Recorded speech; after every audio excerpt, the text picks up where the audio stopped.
Okay, so what happened was a bunch of researchers went out looking for them, or kids, not researchers, a bunch of school fellow friends and so authorities, military got involved, went out looking for them.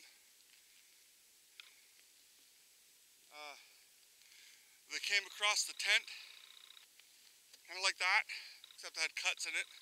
Mine's got cuts in it. And there was a bunch of prints leading into the woods.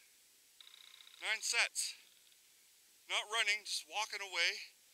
But if you've ever tried to run with frozen feet, you can't run very fast, so your stride's short anyway.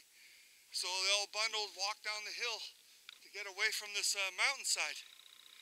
And either the strange light or the sounds that they were hearing. And they probably were already being spooked by Yeti sounds, stick branches breaking, whatever, in the woods.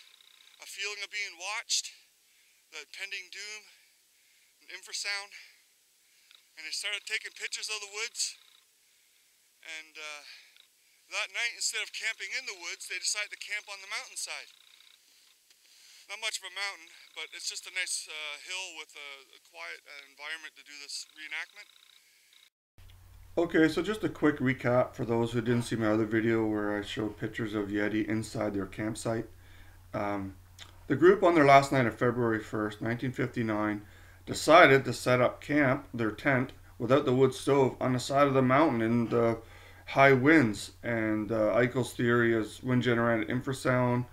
McCloskey, I think, his theory is military involvement. But I really think the Yeti had something to do with this because I could see them in the pictures, and the group all started taking pictures of the woods after the scenery pictures and personal portraits were done. There's something was scaring these hikers. And the other fact is that they really only saved 5 minutes setting up their tent on the side of the mountain from the tree line, which is a click and a half away. They didn't use the wood stove that they built for this trip. And then something scared them out of the tent, and I'm going to get more into that.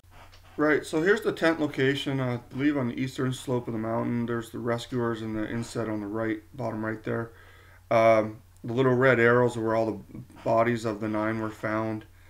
That night they were taking pictures of UFOs, which were, I don't know, buzzing around the sky. Other parties seen the UFOs. They were fearful of UFOs. Some of them hid from them. There's pictures of these UFOs as I posted in my last video. Anyway, that or the Yeti using infrasound or screams that snuck up on their tent. Most of them cut their way out of the tent. They couldn't wait for the buttons to be undone so they could get out. They all fled into the woods underdressed, no boots, and 6 of the 9 died of exposure.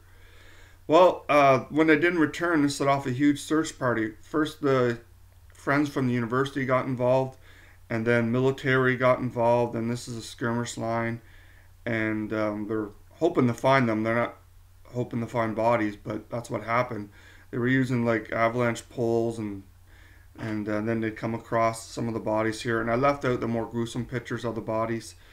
There's lots of information on this mystery if you want to go look at all that. I'll just put some of these in. Some of them, 3 of them tried to make it back to the tent. 6 of them died where they were, including this area here and a little small ravine where these 3 had very unusual injuries for the circumstance, I guess you could say. One had a twisted neck, one's head was cracked open, and another one had broken ribs. The injuries were equivalent to car crash victims, the trauma. And so they would have died if the exposure didn't get to them.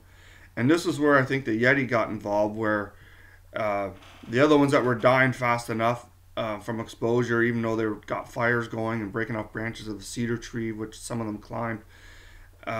These 3, I guess, scrounged clothes off the other ones and tried to survive the night. And then when they weren't dying fast enough, they were attacked. Okay, some sad irony here. the 9 hiker skiers, they use Boot Rock here to stash all their supplies, to cache them for the return trip. And this is where the rescuers, searchers, stacked all the bodies for return trip to be examined by coroners to try and figure out what happened to them. And they made this into a monument. You can go there if you want to investigate or whatever. There's a couple, 3 good books on it. And I wanted to mention that, how do I know that the Yeti were involved? Well, the similar situation happened to me camping twice, where Sasquatch were right outside my tent, hit me with infrasound, screaming, trying to make me come out of the tent and perhaps even run for the tree line. And here's the thing about those 2 encounters outside my tent. One was in the winter, there's no prints, and the other one, summer, but had a sandy base where the tent was and still no prints. And both my wife and I could smell them on one occasion in the summer, right outside the tent. Anyway, thanks for watching. Thanks to all my new subs. Hit like, share, subscribe, and stay tuned for more great videos from the Bigfoot Barn Show.